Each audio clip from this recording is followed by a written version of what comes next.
You speak to the loss of Adam Fox, especially at this time of the season. Yeah, I mean, I never want to see that happen for sure. He's such an important part of the team and plays so many minutes for us. So that's always a tough break. But now that we know that, we have an opportunity for others to step up and draw back in. Great timing that Jonesy had gone down and played, I think, 25, 28, 30 minutes in games and got some game conditioning under his belt. So I thought that was really good.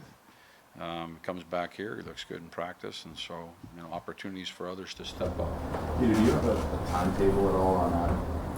No, so they placed on IR, and then we'll evaluate. And DeAndre, like obviously a non-contact, but it looked like he was skating full. He was, he was on a power play. And are you optimistic he can? Really happy about that. That he made it out there, and he looked. I saw exactly what you saw. Cried's the same thing, and we'll make those decisions tomorrow. But it's just great to have those guys out there and practicing with us. So yeah, that was positive, real positive. Are there any concerns about JT in terms of tomorrow's available for tomorrow? I can't speak to that. I mean, he's not here today. You never know how that goes. So You had your first power play unit with the 5 forwards. Have you done that in the past? Is that what are the challenges of having 5 forwards and not having a defenseman out there? Here or ever in my coaching? Me somewhere or them? I'm just trying to make sure that. Yeah, I don't know. I'm like, it's not something that you see every day, so I'm just. No, I know, but it does happen.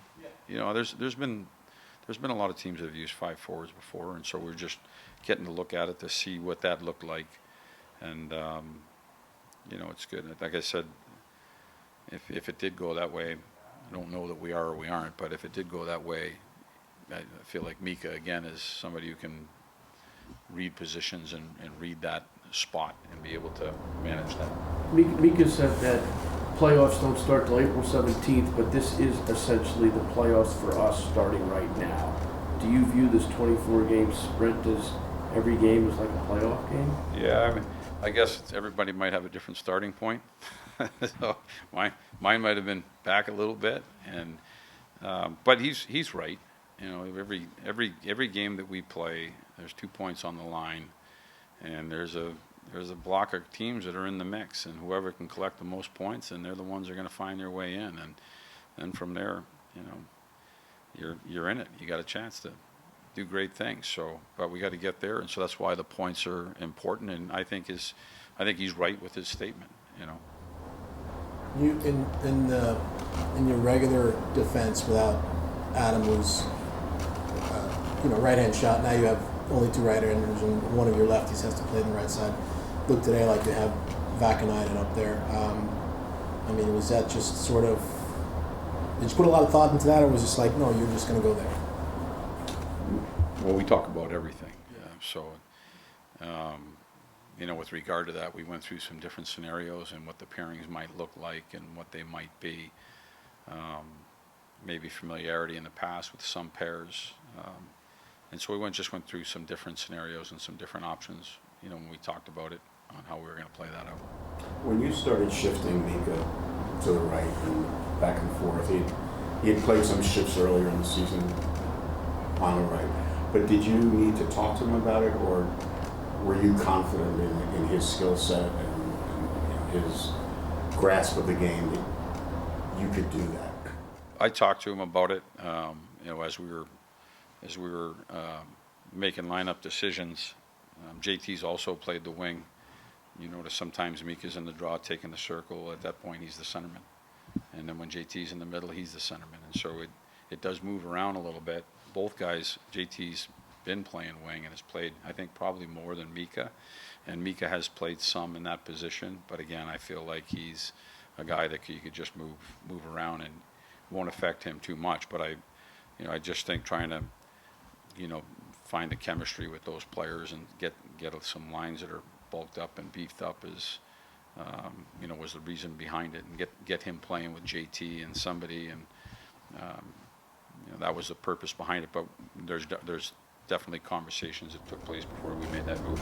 You always talk about how important it is for players to, to be able to adjust to things, but how valuable is it to have a player of his caliber being able to maybe one game be, your third line center, if you want to call it that, and then the next game he's your first line right wing. Yeah. I never, if Mika sometimes it come out on a roll of bench, or you see a roll in practice and you think in third line. It's not really that way. I've never thought of him like that. He's too valuable of a player and too good of a player.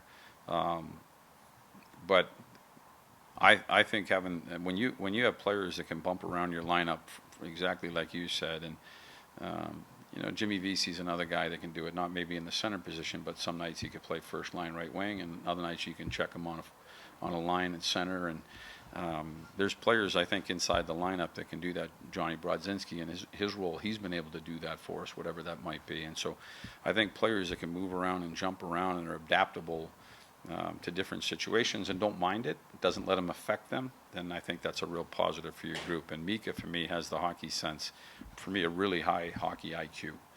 You just talk with him about the game, and you're just talking out on the ice, and he's bringing things up. He's always thinking the game through, and so that to me is a player who can move around and adjust. If I can get back to my defense question, you have, again, today you have Jones with Schneider. Obviously, they've played a lot. Familiarity. Yeah. So, is that, the thinking there with that? Yeah, I mean, that factored into it. I also really like the way that Vax has played, and so that gives you a real good pair of defenders that are put together. And so again, it's a starting point. We'll see how that goes. If that's the direction we go, we'll see how it goes, because you are taking somebody and you're moving them to a different position. That some of our guys have played. Everybody's played a little bit on that side, but JT's played a lot of wing. For him to make that move is not I don't think that's a big jump. But some guys moving, especially on the back end from left to right, some guys can do it and they can excel at it. And then I think other guys maybe don't find it quite as comfortable. So we'll see. When you move Mika to the right side, was any part of your thought process it takes a little bit of a strain off of him as well? Center, obviously work a little bit more. When you're playing on the wing, does it take some strain off him because of his game, and sometimes he's in the middle? Is that not really a factor? I think sometimes centermen think, and I'm not saying him, but sometimes centermen think about that down low coverage and making sure defensively that you're secure. And the wingers, I think, sometimes get a little bit more of a jump on the offense. They can jump it sometimes off the rush and look for odd man numbered situations. I think Mika does a good job. I didn't make the move because of that. Again, for me, it was about getting those guys minutes and up the lineup and together wherever it might be and where it lands, just to find maybe more productivity by putting those players together. The offense that you got from the D in the Islander game, do you see that as a point of emphasis as you go down the stretch? You watch the games that take place, Sam, and you watch how many pucks are just whistled in there, and then with the traffic at the net, I mean, man, there's a lot of goals scored that way. And so I just thought we were getting a little bit slow with it, and so we had talked about it before the last game about not avoiding low plays. Make all the low plays that you can, but if there's nothing there on a quick scan, let's move that thing and let's get the D, and let's get the D involved a little bit more in the rush just to try and generate. And you see it everywhere you look. And so I think when you can take your D and activate them, and that hasn't changed, and sometimes it's just maybe a reminder and a bump and a nudge of what we need to do to try and produce more. What did you like the most about JT's game since he's come back to you guys, and why do you think it has clicked so well for him? I think he's a guy that plays the game the right way. And, he takes 35-second shifts, 40-second shifts, and he plays them hard. He changes the right way. He drives the net. He stops and down low covers. Like all the little things that you want from a player, he brings that to the table. He competes hard in the battles. Somebody pushes him in front of the net, he pushes him back. And so there's just there's something that draws you in about a player like that. Is it's like a hardness that you like. It's an honesty and a hardness that you like about his game. Okay. Go ahead. You played a really good period the other night. You've played good games recently. I'm just wondering, how do you get the consistency? How do you get that level here as you make your run. Yeah. So there's always games, I think, in professional sports that you're not on the money, and we had one in Buffalo. I think even inside of a good game, there's moments where you might get outdone for 10 minutes or maybe even a period. I think you got to weather that with, defense and goaltending, and you look to get back on track. And, the whole idea and the whole point of a game is to play the majority of the minutes, and that majority is really small. It's not usually 80-20. It's usually 55-45. It's just a small difference to get the edge in scoring chances and quality chances and defending the right way and to tilt those numbers. So there's been some things that we've done and I've liked. There's been a game that I haven't liked at all. There might be a half a period where I don't think we were very good. But it's the bounce back and what we do after that I think is, really important. So just keep working at it and just keep bringing it up. If you see something you like, then you try to replicate that. If you see something you don't like, you try and change it and fix it. Thanks, guys.